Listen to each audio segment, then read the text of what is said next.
বন্ধুরা, টি-20 বিশ্বকাপ 2026-এর গ্রুপ এ থেকে টপ করে ভারতীয় দল সুপার 8-এ কোয়ালিফাই করেছে। যেখানে এই সুপার 8-এ ভারতীয় দল তাদের প্রথম ম্যাচ খেলতে চলেছে দক্ষিণ আফ্রিকার টিমের বিরুদ্ধে। আপনাদের জানিয়ে দিই, গ্রুপ 1 থেকে যে কয়টি দল সুপার 8-এ উঠেছে তারা এখন পর্যন্ত এই বিশ্বকাপে একটিও ম্যাচ হারেনি, অর্থাৎ ভারত, অস্ট্রেলিয়া, জিম্বাবুয়ে এবং দক্ষিণ আফ্রিকা চারটা দলই অপরাজিত অবস্থায় সুপার 8-এ পৌঁছেছে। তাই ভারতের জন্য সুপার 8 পর্বে মোটেও সহজ হতে চলছে না।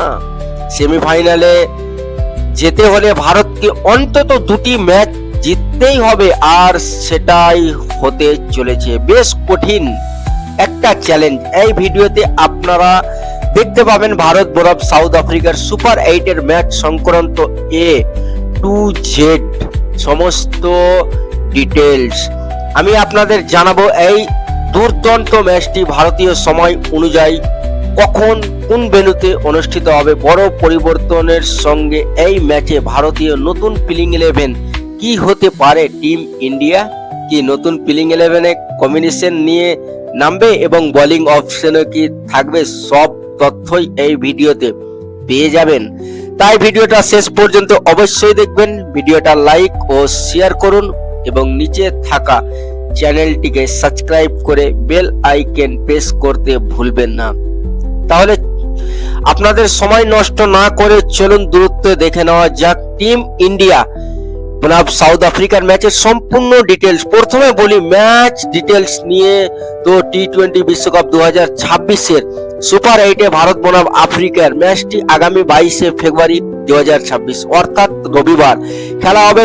সময়ের কথা বললে ভারতীয় সময় অনুযায়ী সন্ধ্যা 6:30টায় টস এবং তার আধা ঘন্টা পরে অর্থাৎ সন্ধ্যা 7টায় থেকে ম্যাচটি শুরু হবে। ভেন্যু হিসাবে এই হাই ভোল্টেজ ম্যাচটি অনুষ্ঠিত হবে আহমেদাবাদের নরেন্দ্র মোদী ক্রিকেট স্টেডিয়ামে।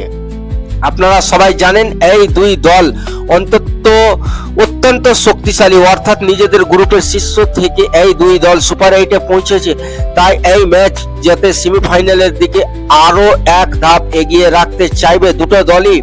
উভয় দলই তাদের সেরা প্লেইং 11 নিয়ে মাঠে নামবে। চলুন তাহলে দেখা নেওয়া যাক। এই ম্যাচের জন্য ভারতীয় সম্ভাবিত প্লেইং 11 ওপেনিং করতে নামাবেন অভিষেক শর্মা এবং অন্য প্রান্তে থাকবেন ঈশান কিষান। অভিষেক শর্মা এখন পর্যন্ত টি-20 বিশ্বকাপে 3টি ম্যাচ খেললেও একটিও রান করতে পারেননি, খুব লজ্জার বিষয়।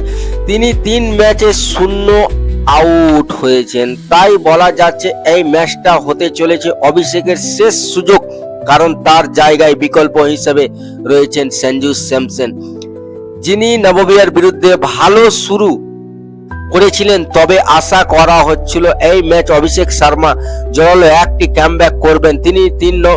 তিনি নম্বরে থাকবেন তিলক বর্মা। মিডল অর্ডারে ভারতকে ভরসা দিতে পারেন 4 নম্বরে দলের অধিনায়ক সূর্যকুমার যাদব। তাকে আরো দায়িত্বশীল ইনিংস খেলতে হবে। দলের জন্য 5 নম্বরে হার্দিক পান্ডিয়া থাকবেন। তিনি দলের সেরা অলরাউন্ডার হলেও ব্যাট হাতে এখনো ধারাবাহিকতা হননি। 6 নম্বরে থাকছেন রিঙ্কু সিং, যিনি দুর্দান্ত একজন ফিনিশার এবং টপ ক্লাস ফিল্ডার, তবে কিছুটা বেশি ডট বল খেলেছেন। 7 নম্বরে নামবেন শিবম দুবে, যিনি মারাত্মক 6 হিটিং ক্ষমতা রাখেন। আর এই 3 জনের ব্যাটিং এ অর্ডারে পরিবর্তন করা হয় ম্যাচের সিচুয়েশন অনুযায়ী। এরপর 8 নম্বরে থাকবেন অক্ষর প্যাটেল। শেষ ম্যাচ ওয়াশিংটন সুন্দর খেললেও এই ম্যাচে অক্ষর প্যাটেল কামব্যাক হওয়ার সম্ভাবনা প্রবল। নম্বর 9-এ থাকছেন জসপ্রীত বুমরা, নম্বর 10-এ অর্শদীপ সিং এবং নম্বর 11-তে আমাদের মিষ্টি স্পিনার বরুণ চক্রবর্তী। অর্থাৎ বোলিং বিভাগে এই 3 জনের কোনো পরিবর্তন হওয়ার সম্ভাবনা নেই। তাই দক্ষিণ আফ্রিকার বিরুদ্ধে ম্যাচের ভেন্যু ভারতের এটাই হচ্ছে শক্তিশালী প্লেইং 11। এবার আপনাদের মতে এই দুর্দান্ত ম্যাচটি কোন দল জিতবে, ভারত নাকি দক্ষিণ আফ্রিকা? অবশ্যই কমেন্ট বক্সে জানাবেন আপনাদের মতামত। আজকের এই ভিডিওতে এই পর্যন্ত। আরো আপডেট তথ্য পেতে চ্যানেলটিকে সাবস্ক্রাইব করে রাখুন। ধন্যবাদ। একটু